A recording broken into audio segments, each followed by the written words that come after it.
solve this one together. Just this one, just to check on, perhaps to enhance your understanding about solving the problem. Typically with related topics. Okay, what you have here is engine driving to drum X and Y. You have this one is X and Y. This is drum X. This one is drum Y. Do you get on your display on your screen, class? I just mark X and Y. Okay.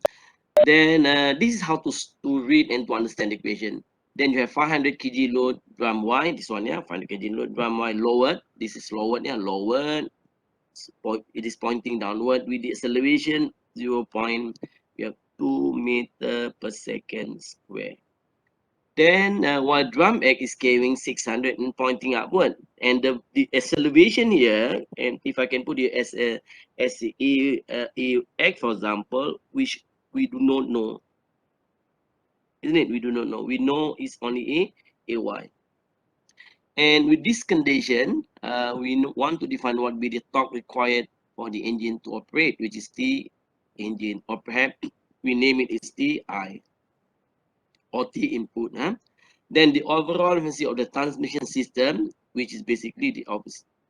This one, yeah, is a transmission system, which is given by the PO by PI.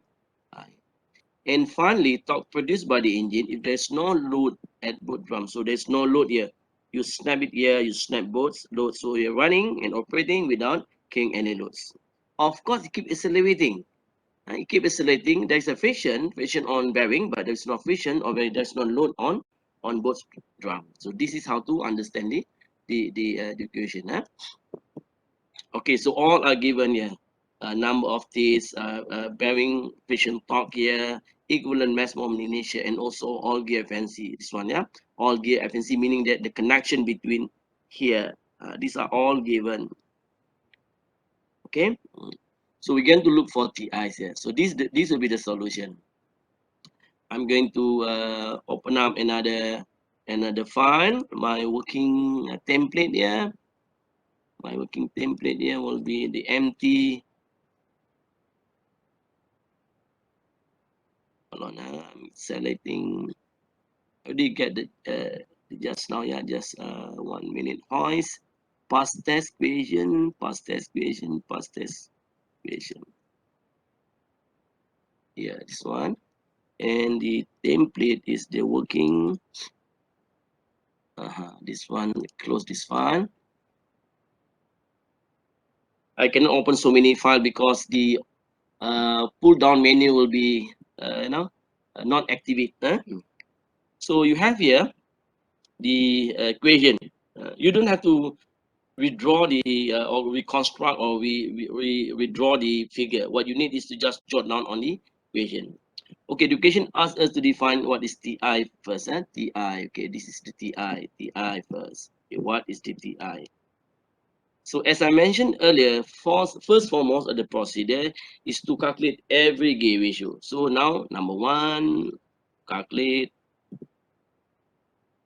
N. N is the gear ratio. The gear ratio. Everyone. So you have N, for example, yeah. You have N12. N12 is equal. N12 is here. This one. You have T1 by T2. You will have here T1 by T2 given by, you go back here, T1, T2 given by T1 and T2 64 by 160. So you put it here, 64 by 160. Then you have 0.4, correct? Then next one, you go at 1, 2, 7, and 8. You have N7, 8. This one, T7 by T8 is equal to, we have T7, go back to the data, 7 and 8 is 36, 120. 36, 130, 36 by 120, so that will give you 0.3. Is it correct? 36 by 120, 36 by 120 is 0.3, yes, 0.3, yeah, 0.3. Then you go to the next branch because you have two branches. One is fall at right hand side, the other one the left hand side. You go back here, it's 3 and 4. This one is 3 and 4. You have T3 by T4 is equal to, you go back to the equation just now, 344 by 400. Sorry, 4 by 100. 4 by 100 would give you 0 0.4.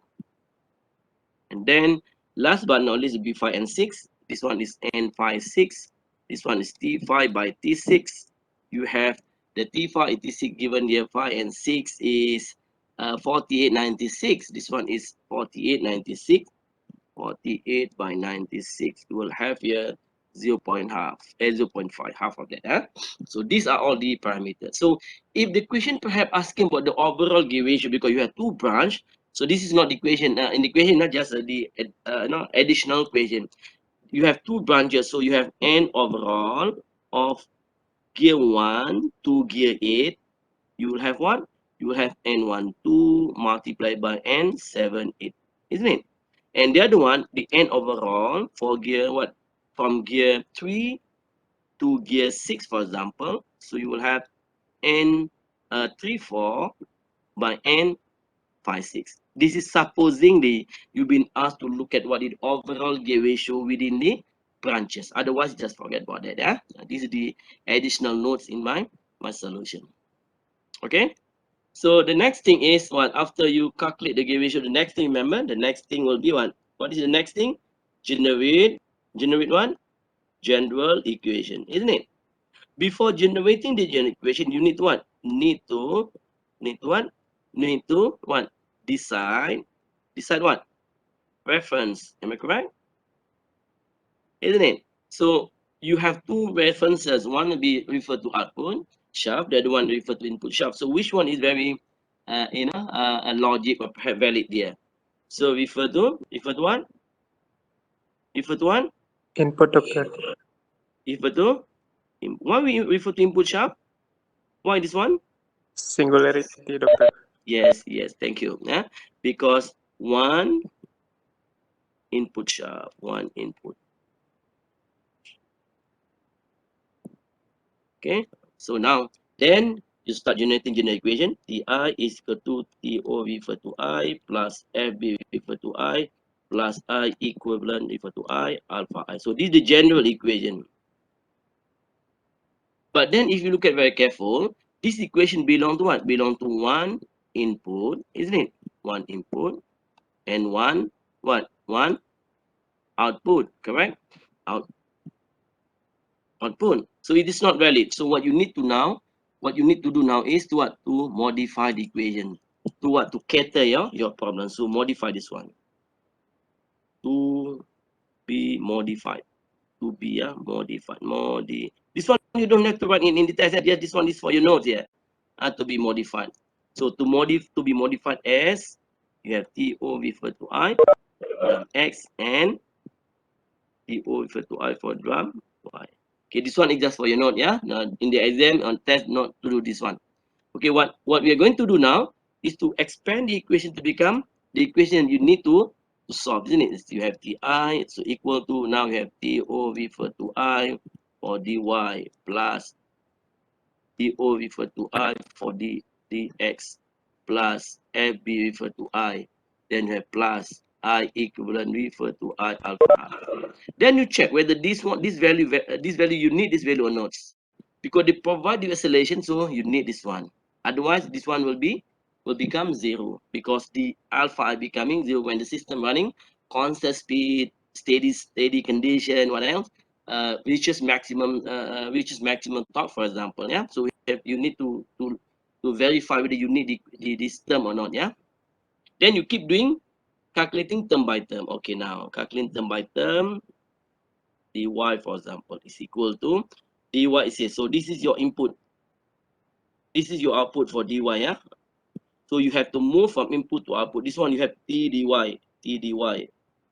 isn't it? So if you have t dy multiply by, you move here, you mean one gear ratio, you mean another gear ratio. So this one n1, sorry, not n1, n1 is supposed to n1 and n1 and 3 4 multiplied by n 5 6 divided by the FNC of 3 4 and also 5 6. It's not very difficult, isn't it? again, as I mentioned earlier, when dealing with torque, this one, you need to apply what? Kinetic analysis. This one, kinetic analysis. And again, this one, don't write in your test exam. This one is just part of your notes, yeah? Kinetic analysis. How to do kinetic? Of course, we are dealing with kinetic. You do this on so many times in your dynamic and also static. You need to perform free body diagram. Then you need to use equation of what? Of what? M equal to mx double dot or equal to ma summation, for example. Okay, so now we do the kinetic analysis. Kinetic analysis of dy of dy. We are focusing on dy now. Okay, now dy, put it there. Put it there. Okay, this is the dy. You have mg will be 500 by 9.81. This one be your, put it here, f1. And this one, of course, this one is m is 500. The a as mentioned earlier just now is, what is the a just now? Is 0.2. Put it there, 0.2. 0.2. Can you follow, class? Hello? Then, doctor. Yeah, okay, now then solve. Then put it here, solve. So solve it is not very difficult, isn't it? So from summation of f equal to m a, saying that anything that pointing downward is positive. So we are thinking about 500 minus by 9.81. This one is minus by, sorry, astaghfirullahaladzim, sorry, yeah. This one 500 multiplied by 9.81 minus by f1 is equal to 500, 0.2. Okay, then what you have, you can simplify this one. This is not very difficult, huh? So finally, what you'll be getting here, because 1 gram only carry one mass, so you rather put this one only, not f1, put it there, just f, just put it f. This one is supposed to be fy. Put it, so therefore put it there, where fy is equal to